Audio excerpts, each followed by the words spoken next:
I've discovered that some people want history to repeat itself, which is pretty dark. That's quite a statement. Who do you think that is? I'm not going to share it at this point. You know, I know all the names of the people that were involved in this process.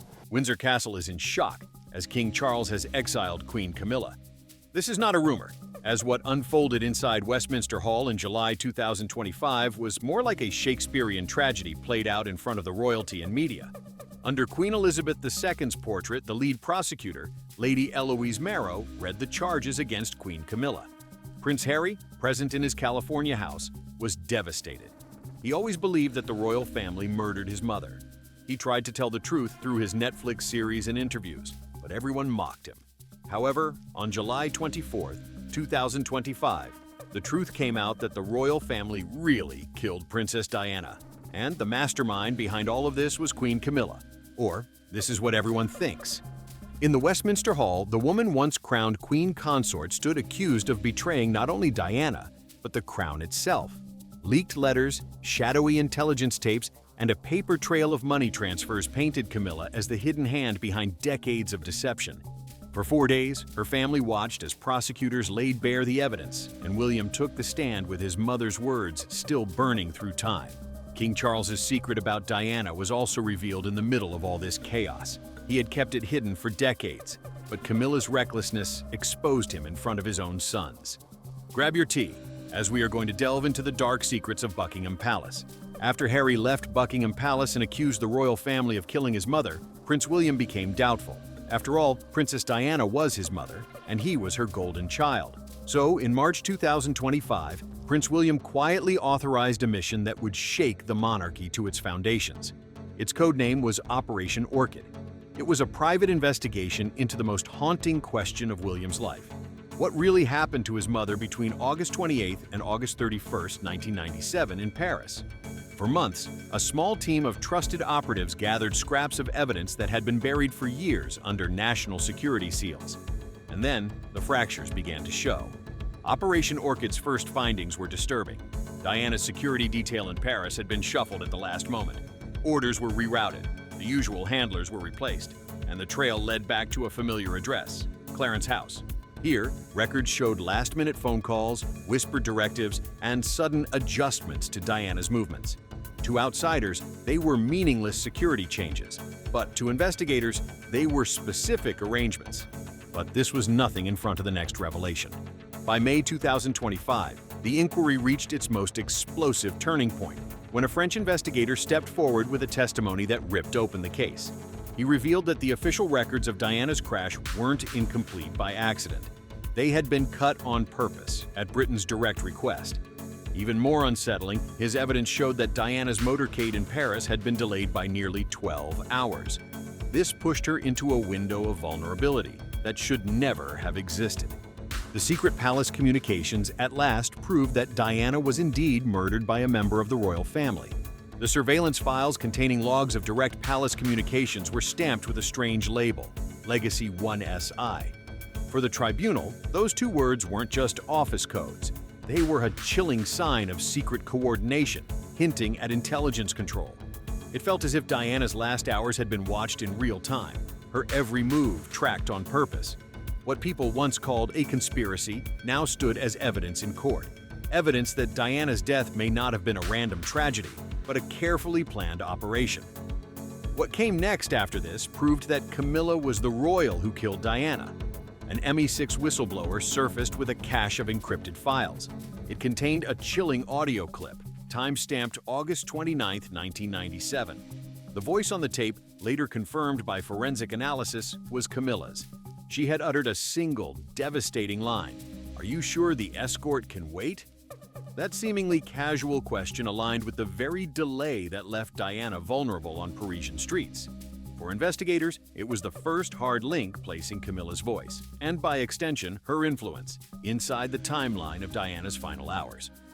Operation Orchid's final report then delivered what Prince William called the monarchy's greatest shame. It showed that Diana's security team, once made up of 4 trained officers, was suddenly cut down to just one right before her car entered the Alma Tunnel. This left her without real protection, exposed at the exact moment disaster struck. Standing before the tribunal, William's words cut through decades of silence. This was betrayal, not incompetence. Unfortunately, these revelations were not only pointing toward Camilla, but toward another person too. Just when the tribunal thought the revelations had reached their peak, another bombshell shattered the silence. Diana's hidden letters, sealed away for nearly 3 decades, were finally authenticated and made public.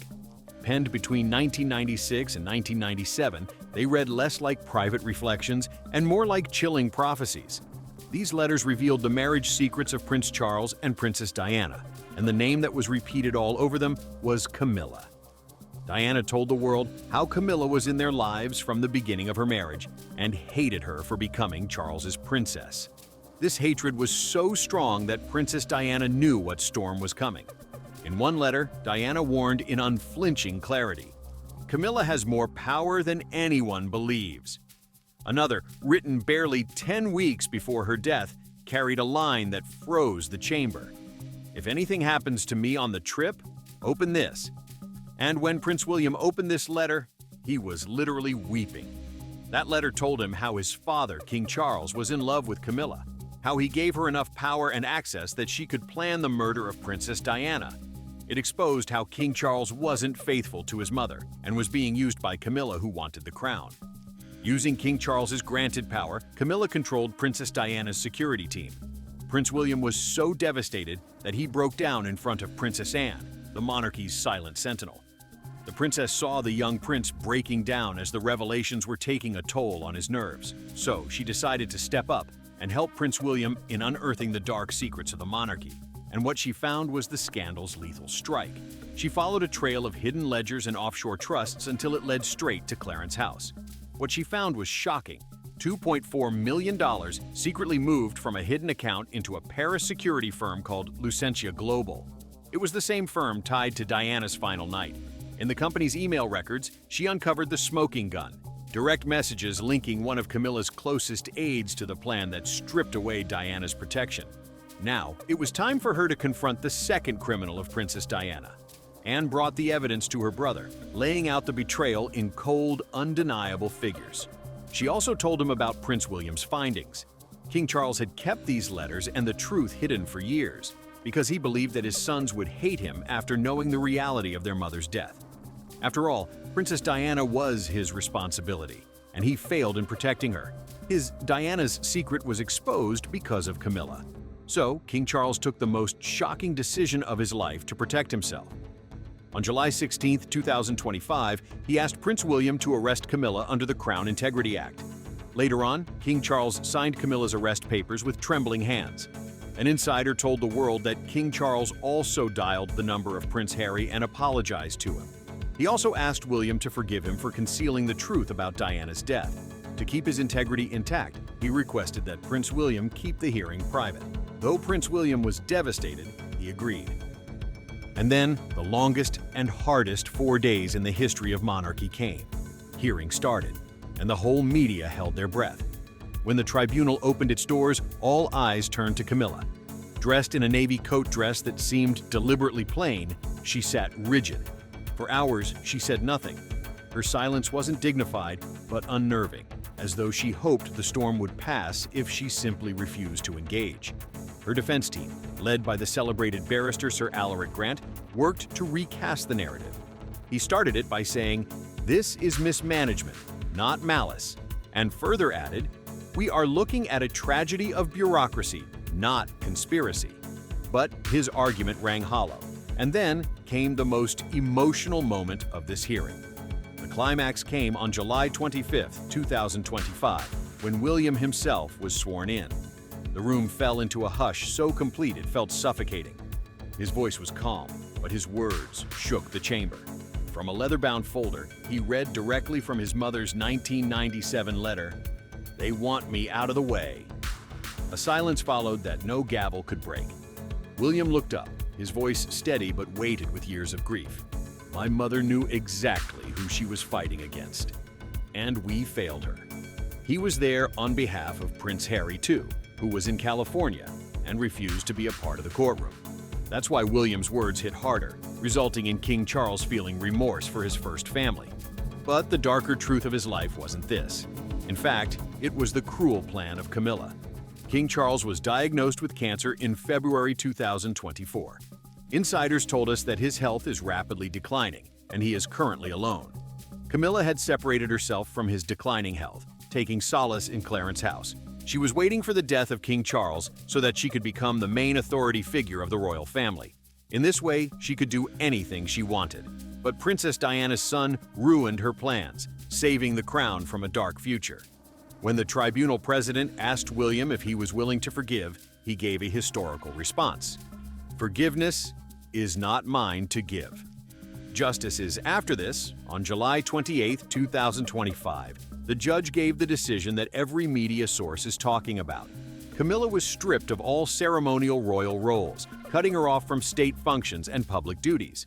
Though her title of queen consort technically remained, it became an empty shell.